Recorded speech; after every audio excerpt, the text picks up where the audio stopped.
Evet sevgili arkadaşlar, bugün sizlere kültürel miraslarımızdan biri olan Şanlıurfa'da bulunan Balıklı Göl'ün önemini ve rivayetlere göre anlatılan ilginç hikayesini anlatacağım.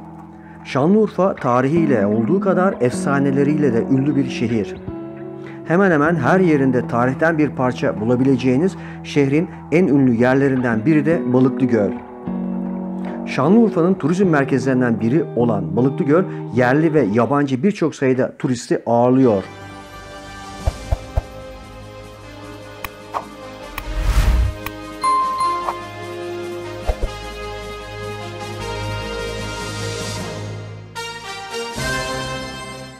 Balıklı Göl'ün sırrı, ülkemizde kültürel miras olarak bırakılan tarihe tanıklık etmiş birçok eser ve yapıttan biri de Şanlıurfa'da bulunan Balıklı Göl'dür. Şanlıurfa'daki kalenin hemen önünde bulunan Balıklı Göl, zaman içinde birçok uygarlığa da ev sahipliği yapmıştır. Kanallarla birbirine bağlanan iki büyük havuzdan biri Ayn Zeliha, diğeri ise Halilurrahman Gölü olarak da biliniyor. Göl olarak bilinen bu iki havuz aslında akarsuya bağlıdır ve şehri dolaşır. Daha sonra ülke sınırlarından çıkarak Suriye'ye doğru devam eder. Göllerin kaynakları karstik kökenli su kaynakları grubundandır. Bu kaynaklar günümüzden milyonlarca yıl öncesinde kalkerlerden oluşmuş ve zamanla etrafı çevreleyerek göle dönüşmüş. Bu arada Halilurrahman Gölü 150 metre uzunluğunda ve 30 metre genişliğindedir. Ayn Zeliha Gölü ise 50 metre uzunluğunda ve 30 metre genişliğindedir. Zamanında burada yüzme yarışmaları da düzenlendiği biliniyor. Buranın ilginç bir hikayesi var arkadaşlar. 6. yüzyıla kadar buradaki derelerden toplanan sular bu gölde toplanırmış. O dönemde oluşan bir su baskınında birçok insan hayatını kaybedince Bizans İmparatoru İstanbul'dan duruma bir çözüm bulmaları için birçok mühendis göndermiş. Çözüm oluşabilecek diğer su baskınlarına karşı bir duvar örmek ve suların toplanmasına engel olacak başka bir kanal kazmak olmuş ve işe de yaramış. Bugün bu kanal Krakkoyun Deresi olarak biliniyor. Halk bu iyiliğin karşısında şehri kurtarıcısının adıyla yani Justinian olarak adlandırmışlar. Balıklı Göl'ün gizemli hikayesi arkadaşlar. Dilden dile dolaşan Balıklı Göl'ün efsanesi ise şöyledir. Nemrut adındaki kral döneminde korku saçan biri olarak bilinir. Bir gün gördüğü rüyayı din adamlarına yorumlatır. Ülkedeki doğacak çocuklardan bir tanesinin onu öldüreceği yorumunu alan kral o sene doğan tüm çocukların öldürülmesini emreder. İbrahim peygamberin annesi bunu duyarak kaçar ve bir mağaraya sığınır. Çocuğu burada doğurur ve mağarada bırakır. Rivayete göre onu bir ceylan bulup emzirir.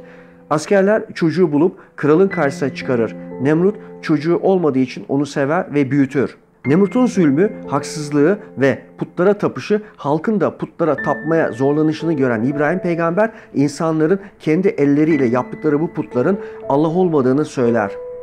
Halka bu düşüncelerini anlatır. Halk korkudan ağzını açamaz. Nemrut'un evlat edindiği Zeliha ona inanır ama Nemrut'tan o da çok korkar.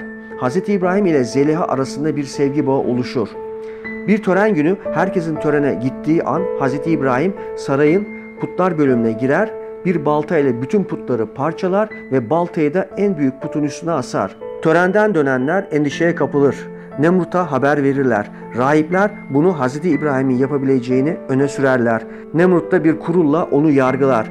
Hz. İbrahim görüyorsunuz ya işte balta büyük putun omzunda. Balta kimdeyse bu işi o yapmıştır der. Öfkelenen Nemrut bir taş parçası baltayı eline alıp bu işi nasıl yapar diye haykırınca Hz. İbrahim işte benim anlatmak istediğim de budur. Siz kendi ellerinize yaptığınız bu taş parçalarından medet umuyor, sizi kötülüklerden korumasını bekliyorsunuz. Tanrı diye ona tapıyor, adak adıyor, başınız dara düşünce ona koşuyorsunuz. Bu gerçekten Tanrıysa neden diğerlerini kırmasın deyince şaşkınlık geçiren Nemrut ve çevresindekiler İbrahim üzerine yürürler. Nemrut Hz. İbrahim'in yakılmasını emreder. Her taraftan toplanan odunlar Halilurrahman Gölü'nün bulunduğu yere yığılır. odunlarla kocaman bir dağ meydana getirilir.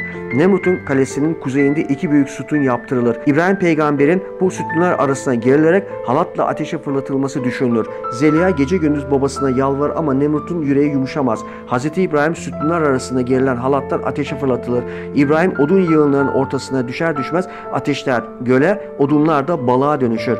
Halilurrahman Gölü adı buradan gelir. Balıklar yandıkları için üzerinde kara lekeler oluşur. Balıklara üzülen Zeliha'nın gözyaşlarından oluşan küçük göle de Zeliha'nın gözyaşları anlamına gelen aynı Zeliha adı verilir.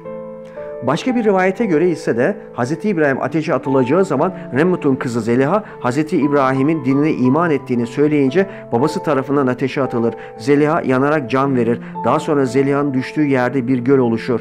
Bu göle de aynı Zeliha yani Zeliha Gölü veya Pınarı adı verilir. Halilurrahman Gölü'ndeki balıklar mekanın kutsal olduğuna inanıldığından yenmez. Şanlıurfa'nın önemli bir tarihi dokusu olan Balıklı Göl günümüzde hala yerli ve yabancı turistler tarafından sıklıkla ziyaret ediliyor.